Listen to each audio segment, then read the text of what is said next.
and walked in and they gave me tours, and I said, what's the one thing you need the most? They said, give us time, because the anoxic brain heals at a different pace than a traumatic brain injury. We need time. And that's been my journey ever since, is trying to get someone in DC to pay attention so that other people's children, their husbands, their wives, their family members don't have to face the negative system I did, the one that pulled hope away from families. And I don't know when that day will come. When I left Idaho and talked to my Bible study, they were really upset that my crapo had not done anything for me in all my trips to DC. And I said, God never told me Mike would.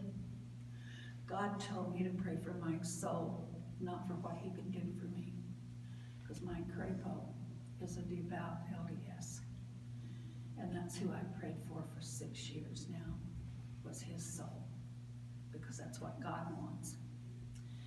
Mike Crapo is just a tool in the Master's hand. And God knows the Master plan. I thought the hardest day of my life was the day Brenna was diagnosed as a brittle type 1 diabetic.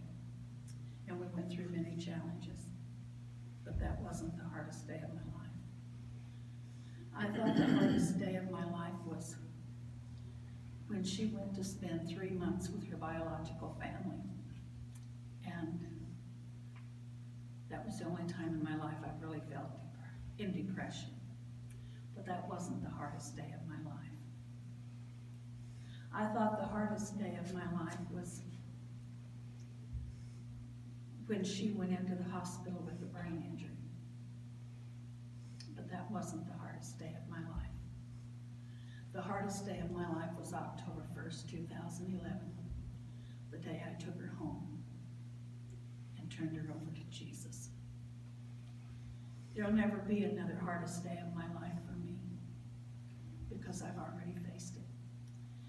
People ask me, how can you go through that?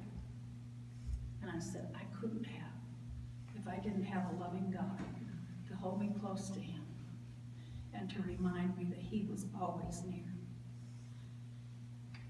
I wrote her book. Her story is right here. But even after writing her book, it took me 3 years before I could really understand that all of this was God's plan from the day that God saved me from being aborted to this day. That God had a plan, he still has a plan, and someday I know that we'll be victorious in DC. I represent about 6,000 families whenever I go to DC. I'll be going again next month. I'll be at the Brain Injury Fair, and I plan on visiting South Carolina senators, both of them, and any other senator that will let me come in, because it's so vital. This is not a partisan issue at all. Anoxic brain injury caused by the loss of oxygen to the brain can happen to anybody. It knows no social barriers, and DHHS has turned us down more than once. But I have personally documented through the families I'm in touch with over 60 triggers for an anoxic brain injury.